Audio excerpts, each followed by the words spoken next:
જય શ્રી કૃષ્ણ. આજે આપણે બેબી ફ્રોક કરવાનું છે. 5 વર્ષની છોકરી છે, 5 વર્ષની છોકરીનું બેબી ફ્રોક કરવાનું છે. આ એનું ફેબ્રિક છે, આ ચિકનનું ફેબ્રિક છે. આમાં નીચે વર્ક આવ્યું છે, એટલે આમાં બીજું આપણે નહીં થઈએ એટલે આમાં બોક્સ પ્લેટ યા ચીપટીવાળું આપણે કરશું.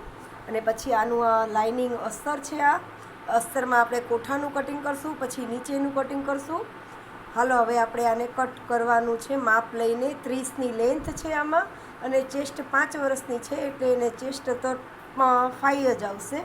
હાલો આપણે હવે એમાં કરવાનું છે. જો આપણે સૌથી પહેલાં અહીંયાથી કોઠાનું માપ લેવાનું. કોઠો છે 9 એટલે આપણે 10 ઉપર કરવાનું. અહીંયાથી 10 ઉપર ટીક કરી દેવાનું. અને શોલ્ડર છે 10 એટલે એનું અડધું કરવાનું 5.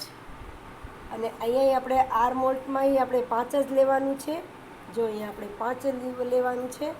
અને ચેસ્ટ છે 18, એમાં 2 ઇંચ ઉમેરવાનું છે એટલે 18, 19, 20 એનું અડધું થાય 10, એનું અડધું થાય 5. એટલે આપણે 6નું અહીંયાથી ચેસ્ટમાં માપ લેવું અને 2 ઇંચ વધારાનું રાખશું. જો આપણે આ કરી લીધું છે, આપણે આખું આ ડ્રોઈંગ કરી લીધું છે.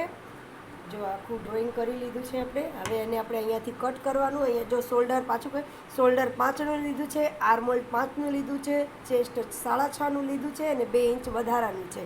હવે આપણે અહીંયાથી આમ આવી રીતના અહીંયાથી આમ કટ કરવાનું.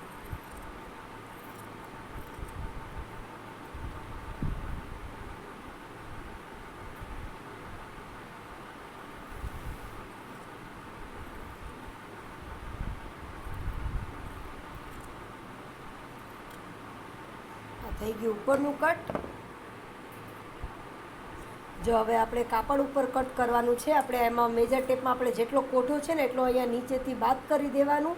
જો અહીંયા 9નું 10નું 9નું કોઠો છે ને એટલે 9 અહીંયાથી બાદ કરીને હવે આ 30ની લેન્થ છે, આપણે 30 ઉપર અહીંયા નિશાન કરી દેવાનું.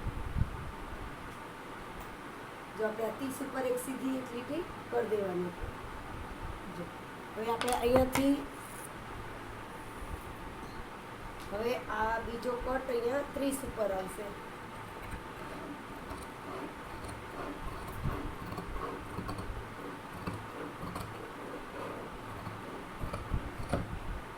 આ થઈ ગયો એનું ઓલું નીચેનું ઘેર.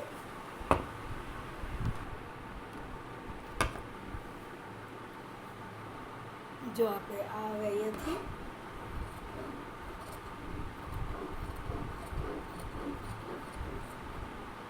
થઈ ગયું આપણું ઉપરનું અને નીચેનું કટ. હવે આપણે મશીને હવે આમાં કેવી રીતના સીવાનું છે.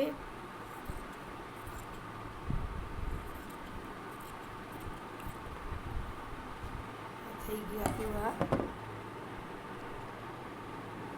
જો આપણે આમાં પફ સ્લીવ પહેરી છે. જો અહીંયાથી 8ની સ્લીવ રાખી છે. જો અહીંયાથી 8ની સ્લીવ રાખી છે, 2.5 ઇંચ ઉતરાહી અને અહીંયાથી 3.5 ઇંચનું પફનું કર્યું છે અને નીચે અહીંયા લાસ્ટિક કરવાની છે. આપણે આ નાની બેબીનું સ્લીવવાળું છે. આપણે આમાં સ્લીવની ડ્રોઈંગ કરી છે. હવે એને અહીંયાથી કટ કરવાનું.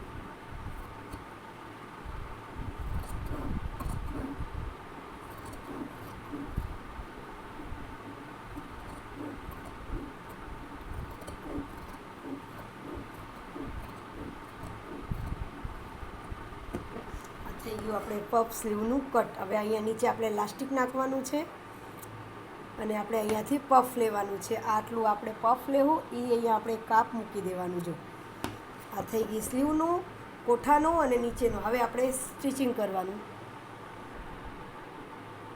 જો આપણે આ કટિંગ થઈ ગયું છે, આ સ્લીવની કટિંગ થઈ ગઈ છે, અહીંયા આમાં કોઠાનું કટિંગ થઈ ગયું છે અને આ નીચેના ઘેરનું કટિંગ થઈ ગયું છે. હવે આપણે એનું સ્ટિચિંગનું વિડીયો આપણે નેક્સ્ટ પાર્ટમાં આપશું.